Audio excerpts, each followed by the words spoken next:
Hello beautiful soul! Welcome back to my channel. This is my channel for Japan, Kabayang Libra. This reading is for you, June 2026. Maraming salamat po na sa mga subscriber, new subscriber, cross-watcher, at sa mga bagong pasok dyan. Welcome na welcome kayo sa bahay ni Ate Aimee. Salamat din sa mga nag-like, comments, sa mga nag-hype ng video ko, sa mga hindi nag-skip ng ads. Yan, God bless you all. At sa mga nagpa-personal reading, God bless you all din. At kung gusto nyo na energy nyo lang talaga, ang gusto nyo makuha natin sa inyong lahat, God bless you all talaga. Kung gusto nyo na energy mo lang makuha natin is para sa personal reading is pwede nyo kayo mag-direct to contact me sa aking Facebook Messenger. Lalagay ko lang dyan sa screen para alam nyo kung ano yung original. No, kasi may mga gumagaya sa akin. Okay? General reading tayo, Libra. Energy reading tayo. Your June. Okay. Okay, June, Libra.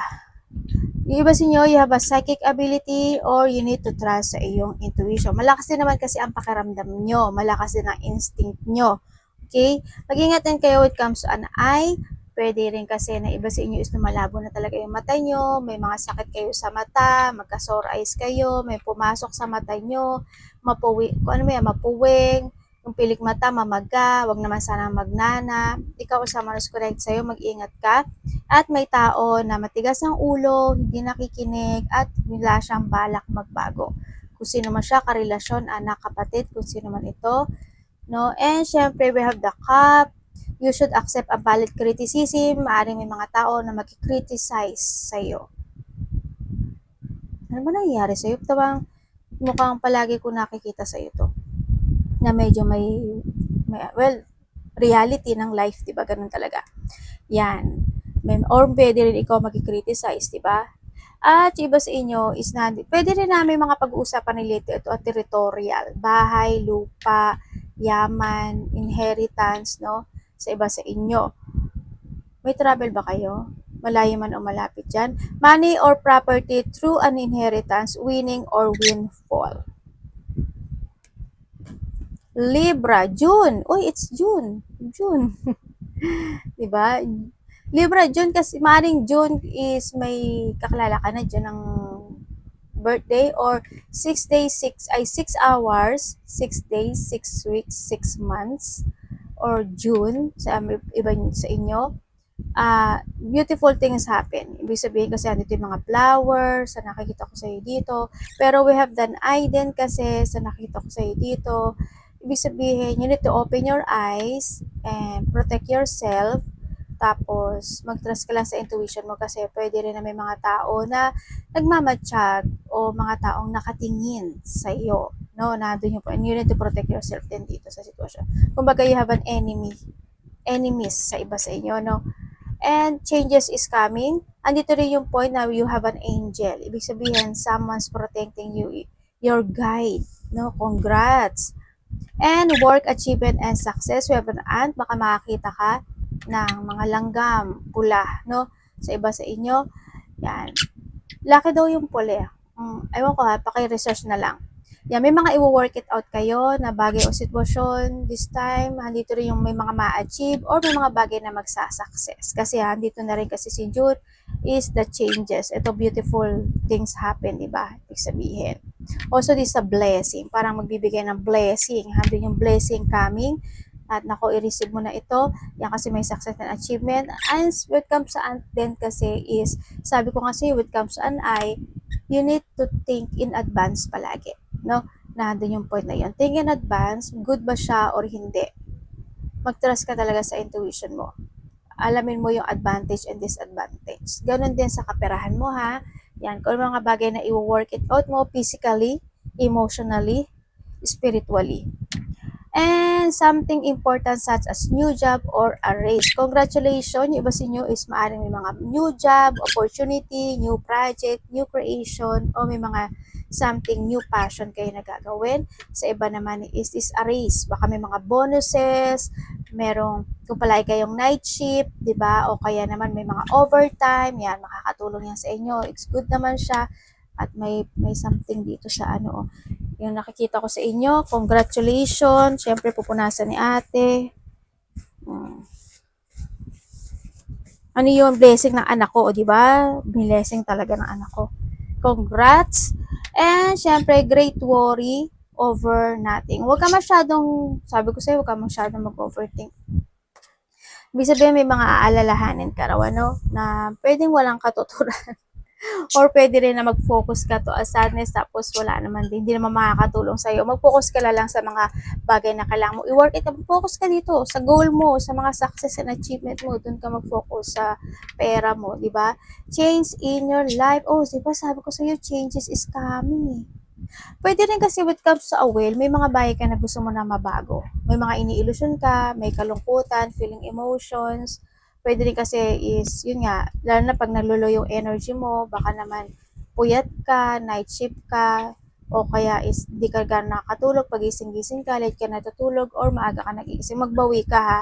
You need to work it out din kasi yung bagay na yon. Ingat din kayo, no, sa iba sa inyo, baka yung iba sa inyo medyo nananapa na, no, baka kailangan nyo atang mag-treadmill, mag-walking, doing something activity na para sa inyo, na bagay sa inyo at gusto nyo. No, baka mamaya namimilog na kayo, lalaki man kayo o babae. You need to protect yourself din. Kung may mga sakit o nararamdaman, magpa-check up kayo. Okay? Ano, ang nakikita ko sa iyo dito. You need mo rin kasi na mag-invest to be stable o maging stable yung sarili mo din dito. And danger, especially in money matter. Ayun na nga, ang sinasabi ko na nga. Mag-trust ka sa intuition mo. No? Ibig sabihin is, may tao na magsisinungaling pagdating sa kaperahan. Or pwede rin sa katrabaho mo, no? Yan. May mga nagmamatsyag o may nagmamatsyag sa iyo.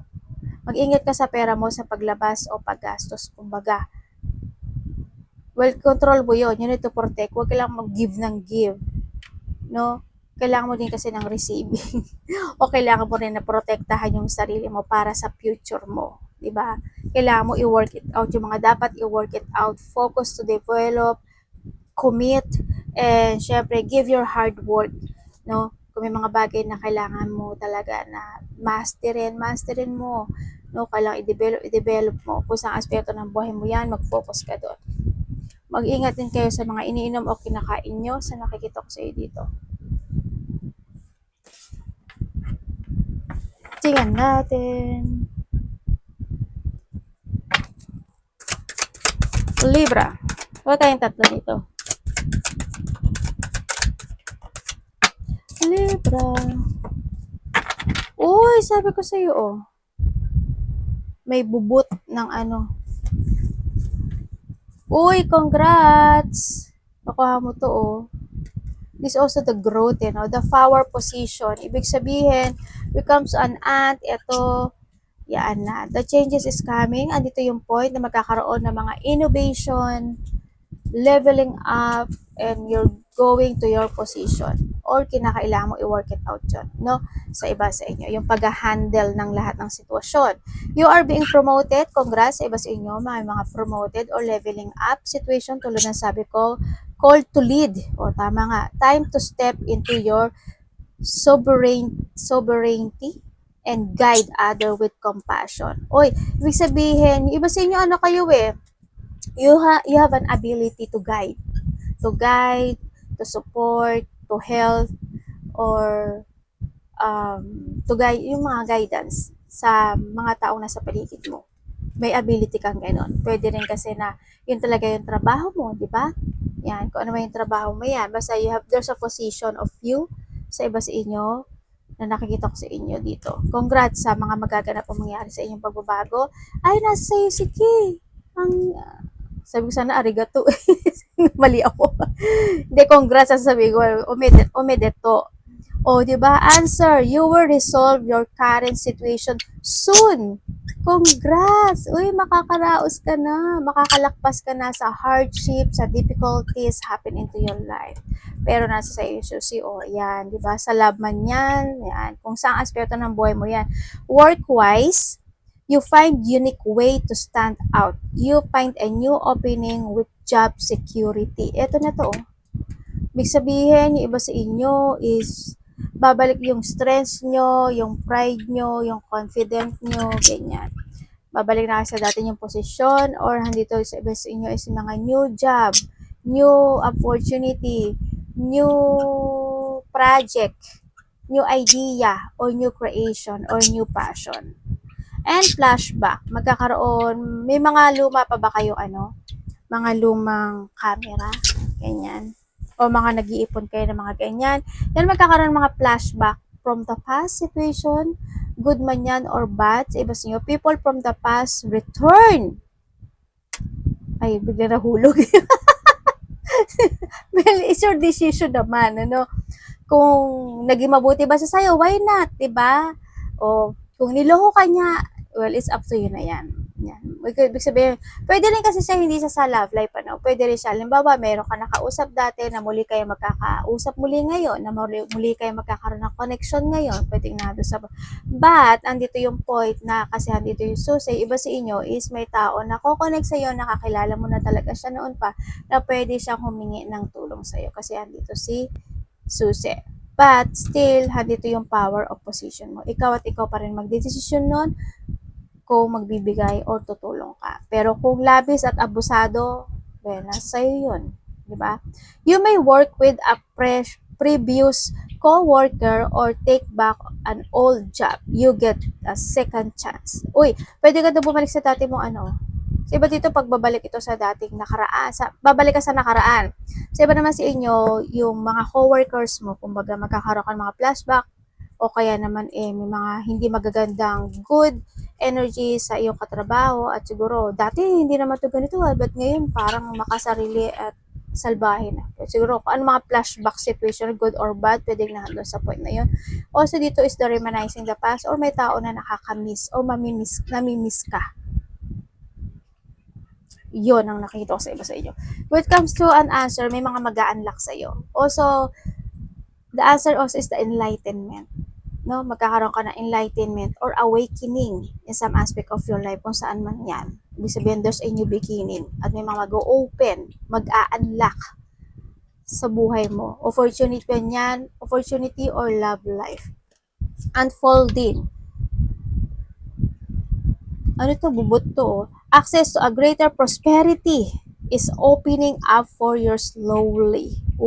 Sabi ko sa iyo you are growing as you learn more and keep expanding.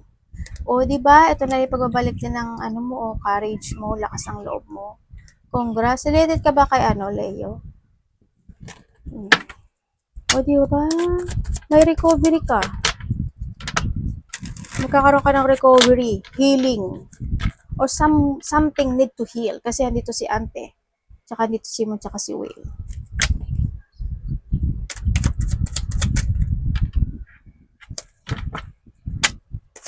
Mag-ingat ka sa pagdating sa pera, ha? Uy, Galileo, may something.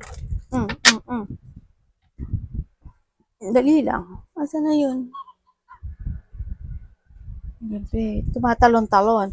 Okay, Libra. Makaka-receive ka daw ng advice sa ibang tao, or ikaw yung magbibigay ng advice, or you're giving your advice. Sa iba naman sa inyo is may mga aralin, kayo sisiyasatin, alamin, or kinakailangan. Andun din yung point na pagre-research. Pwede rin kasi na nasa social media kayo, kung ano man social media o networking na meron kayo. And then also is, yun nga, pwede rin na may mga i-research kayo, sisiyasatin, na alamin, pag-aaralan, o kinakailangan. And may mga stress. Paaring iba sa inyo is may mga time na mananakit talaga yung inyong ulo. Yan, may mga headache situation, may mga sitwasyon na pwede maka-pressure sa'yo. Tulad na sabi ko sa'yo dito, mga kasama sa trabaho or karelasyon, or man yan, may mga kulang sa tulog. Tulad na sabi ko kanina, di ba, magbawi kayo kapag kulang kayo sa tulog, kung ano may kinaka-stress nyo, huwag kayo mag-focus dyan. Magkakaroon ng mga union bonding situation, pamilya man yan, o karelasyon, o kaibigan. Yan, nandito rin yung point na may pagbibigay ng suporta, no? Pwedeng may tao na hihingi sa iyo ng suporta dahil meron siya pinagdadaanan na stress. Naku po, ito na nga ata yun. Kasasabi ko lang. Or pero ka tao na tinutulungan talaga. And, ayun na nga. May taong matigas ang ulo. Yan, hindi nakikinig. May mga arogante, mayabang, hambog. mapagmataas, mga ganyan. May attitude, kumbaga, na do sa point na yun, no? At taong makasarili at sakim. Kung sino man ito, sana hindi ikaw ito, pwede kasamahan mo sa trabaho mo, anak mo, kung sino man siya, connected ka relasyon mo. Naku po, mag-ingat kayo sa mga robbery, no? Sa mga pagnanakaw, paglilinglang, pagmamanipulate. Naku po, pangliling lang. Ingat ka. Exploitation, yung iba dito, no, may mga taong hindi magiging unfair sa'yo, ibig sabihin, naabusuduhin ka talaga. Yan, may pang-aabuso. Hindi lang yan sa pera, yung mga pang-aabuso, no, yan.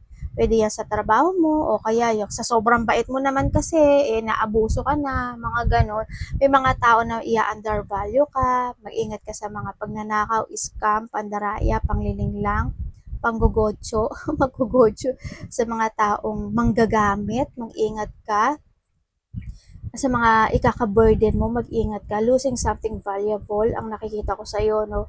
Pero, nasa sa'yo kasi to, no? Mag-ingat ka na lang. Mag-trust ka talaga sa iyong instinct or intuition mo, ha? Yun ang nakikita ko sa iyo dito. Pag-iingat. Iba dito baka hindi kayo mag-ingat kasi. Pero mag-ingat kayo. May mga mabubunyag, ano? O may mga pagbubunyag na magaganap o mangyayari sa inyo sa nakikita ko dito. Alam mo ba na may tao na nagmamanifest sa'yo? Libra. May tao na nagmamanifest sa'yo. Yun na nakikita ko to. Pwede rin na nagmamanifest na sana magkabalikan kayo, o kaya sana magkaroon ka ng connection muli sa kanya, or manifesting ng hindi maganda. Kasi parang may gumagawa, ano, dito sa sitwasyon. Wag naman sana, pero you have protection din naman sa nakikita ko sa iyo dito. Pero merong nagwo-work it out sa iyo, ha. May gumagawa sa iyo. Baka naman ikaw yung gumagawa, wag kang ganun.